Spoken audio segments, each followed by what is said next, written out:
Recovery નીચલા લેવલ્સથી છે દેવેન, તો એક વ્યૂ લઈએ એક્સિસ બેંક માટે.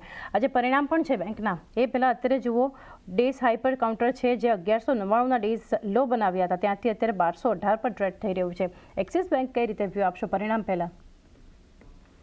મારા હિસાબે એક્સિસ બેંકમાં ઓવરઓલ આપણે જોયું છે કે એક ઉપરના લેવલ્સ આપણને જોવા મળ્યા હતા. આ લેવલ્સ પર ફરી એકવાર થોડું કન્સોલિડેટ સ્ટોક કરી શકે છે.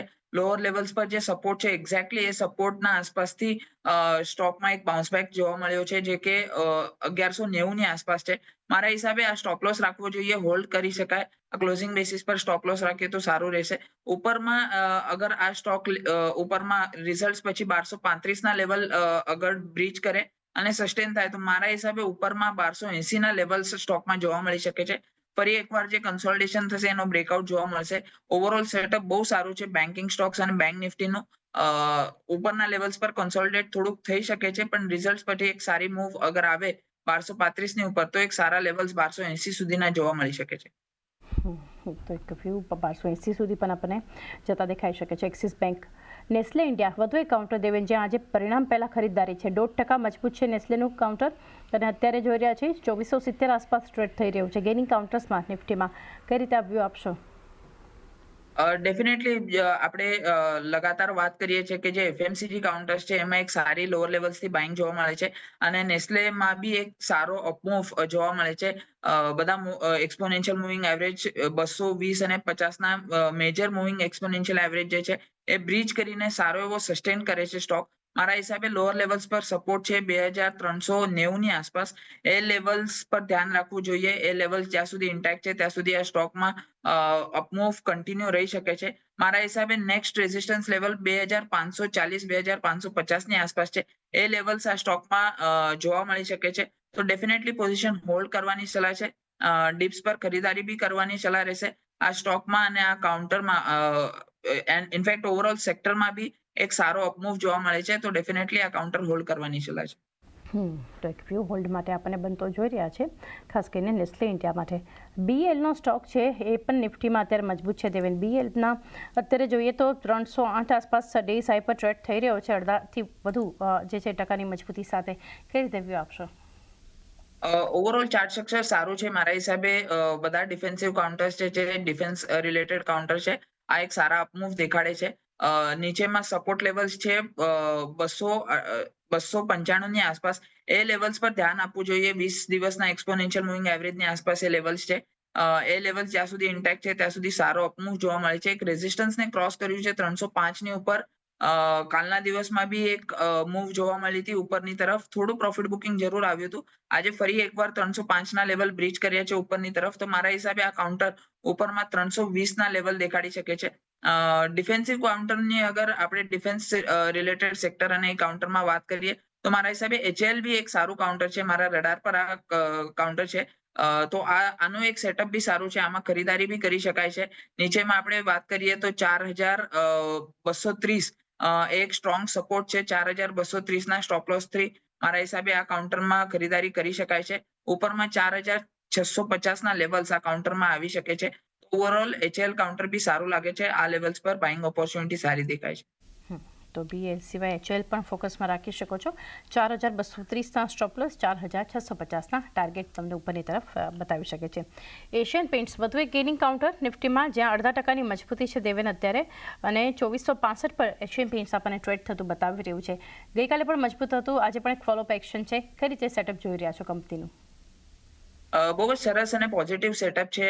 મારા હિસાબે જે ક્રૂડ ઓઇલ અને બ્રેન્ટ ક્રૂડમાં જે આપણે વેચવાલી જોઈ છે અને જે લોઅર લેવલ્સ આવ્યા છે એનું બેનિફિટ એશિયન પેઇન્ટ્સને મળે છે અને મારા હિસાબે કાઉન્ટરના સેટઅપ બહુ સરસ છે. લોઅર લેવલ્સ પર આપણે વાત કરીએ તો 2410નો એક સ્ટ્રિક્ટ સ્ટોપ લોસ રાખવો જોઈએ. આ કાઉન્ટર એક સારી અપમૂવ દેખાડી શકે છે. ઘણા ટાઈમથી અંડર પરફોર્મન્સ આ કાઉન્ટરે દેખાડ્યું છે, પણ મારા હિસાબે આ કાઉન્ટર હવે 2520ના લેવલ શોર્ટ ટુ મીડિયમ ટર્મમાં દેખાડી શકે છે. 2410નો સ્ટોપ લોસ રાખીને હોલ્ડ કરી શકાય. ઓવરઓલ કાઉન્ટર સારું છે, સેટઅપ સારું દેખાય છે. તો એક વ્યૂ એશિયન પેઇન્ટ્સના કાઉન્ટરને 2410 એક સ્ટોપ લોસ ધ્યાનમાં રાખી શકો છો. પોઝિટિવ વ્યૂ છે. ઓએનજીસીમાં એક પ્રેશર છે. નિફ્ટીના ઘટનારા સ્ટોક્સ જોઈએ તો દેવેન 0.5% નીચે છે અને અત્યારે 250ના લેવલ્સ પર ઓએનજીસી આપણને ટ્રેડ થતું બતાવી રહ્યું છે. કઈ રીતે સલાહ રહેશે ચાર્ટ્સ પર? મારા હિસાબે એક્ઝેક્ટ રેઝિસ્ટન્સની આસપાસ ટ્રેડ કરે છે એટલે થોડુંક સાઇડવેઝ અને કન્સોલિડેશન આ સ્ટોકમાં જોવા મળી શકે છે. 200 દિવસના એક્સપોનેન્શિયલ મૂવિંગ એવરેજ 255 ની આસપાસ છે. એ લેવલ્સ બ્રીચ કરીને સસ્ટેન થશે તો મારા હિસાબે એક સારો એક બ્રેકઆઉટ આ સ્ટોકમાં જોવા મળી શકે છે. જે ઉપરમાં 265 ના લેવલ અને 270 ના લેવલ્સ પણ દેખાડી શકે છે. તો મારા હિસાબે ઓએનજીસી કાઉન્ટર ઓવરઓલ સેટઅપ સારું છે. થોડુંક સાઇડવેઝ કન્સોલિડેશન રેઝિસ્ટન્સની આસપાસ થાય છે. સપોર્ટ લેવલની વાત કરું નીચેમાં તો 240 ની આસપાસ એક સ્ટ્રોંગ સપોર્ટ છે. 20 અને 50 દિવસના એક્સપોનેન્શિયલ મૂવિંગ એવરેજ આપણને ત્યાં જોવા મળી શકે છે. તો 240 ના સ્ટોપ લોસ સાથે હોલ્ડ કરી શકાય. 255 ના ઉપર અગર બ્રેકઆઉટ આવે સ્ટોકમાં તો એક ફર્ધર બાઇંગ ઓપોર્ચ્યુનિટી મળશે. જે 265 270 ના લેવલ્સ આ સ્ટોકમાં દેખાડી શકે છે. તો એક વ્યૂ જે છે 260-65 સુધીના લેવલ્સ આપણે ઓએનજીસી બતાવી શકે છે. એનટીપીસીના ચાર્ટ સમજીએ દેવેન, અત્યારે ત્યાં પણ 5% એક મજબૂતી આવતી જોઈ રહ્યા છે અને અત્યારે 365 આસપાસ ટ્રેડ થઈ રહ્યો છે એનટીપીસી. આપનો વ્યૂ? એનટીપીસી ની વાત કરીએ તો મારા હિસાબે એક સારું એવું કન્સોલિડેશન આ સ્ટોકમાં જોવા મળે છે. મારા હિસાબે 370 ના ઉપર આ લેવલ્સ પર ધ્યાન રાખવું જોઈએ. 370 ના ઉપર અગર આવે તો એક સરસ એવો બ્રેકઆઉટ આ સ્ટોકમાં જોવા મળી શકે છે. જે કાઉન્ટરને ઉપરમાં મારા હિસાબે 400 ના લેવલ સુધી બી જોવા મળી શકે છે. તો ઓવરઓલ સેટઅપ બહુ જ સરસ છે. એક સારું એવું કન્સોલિડેશન જોવા મળે છે. નીચેમાં રિસ્ક રિવોર્ડ રેશિયો બી ફેવરેબલ છે. 355 ની આસપાસ એક સ્ટ્રોંગ સપોર્ટ છે. 20 દિવસના એક્સપોનેન્શિયલ મૂવિંગ એવરેજની આસપાસ એ લેવલ્સ ઇન્ટેક્ટ છે. તો મારા હિસાબે આ કન્સોલિડેશન ઉપરમાં 370 ની ઉપર બ્રેકઆઉટ આવે તો એક સરસ એવી બાઇંગ ઓપોર્ચ્યુનિટી આ કાઉન્ટરમાં રહેશે. આ લેવલ્સ પર ધ્યાન રાખવું જોઈએ. કાઉન્ટર 400 સુધીના લેવલ્સ દેખાડી શકે છે. તો એક વ્યૂ જે બનતા દેખાડી રહ્યા છે આપણને અહીંથી એનટીપીસી માટે. ભારત ફોર્જનું કાઉન્ટર એક વ્યૂ ત્યાં આપણે લઈએ. દેવેન, અત્યારે જોઈ રહ્યા છે કે ભારત ફોર્જમાં જે રીતે એક કારોબાર થતો બતાવી રહ્યો છે ને આજે ખાસ કરીને જે અસર કંપનીને થતી દેખાડી રહી છે, અહીંયા ટ્રમ્પ દ્વારા જે અહીંથી એડમિનિસ્ટ્રેશન જે છે ખાસ નેશનલ સિક્યોરિટી પર એમણે ઓપન કર્યું છે, અત્યારે 9% આસપાસનું એક પ્રેશર છે ભારત ફોર્જમાં. આપ કઈ રીતે વ્યૂ આપશો? મારા હિસાબે લોઅર લેવલ્સથી જે બાઇંગ ઓપોર્ચ્યુનિટી જે આપણે જોઈ છે સ્ટોકમાં એક સારી બાઇંગ છે અને મારા હિસાબે નીચેમાં સપોર્ટ્સ હવે ઉપરની તરફ શિફ્ટ થઈ ગયા છે. મારા હિસાબે સપોર્ટ લેવલની વાત કરું તો 1090 ની આસપાસ એક સ્ટ્રોંગ સપોર્ટ છે.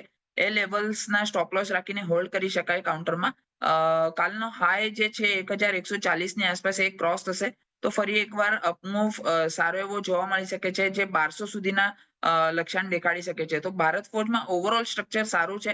સપોર્ટ લેવલ્સ ઉપરના તરફ શિફ્ટ થયા છે.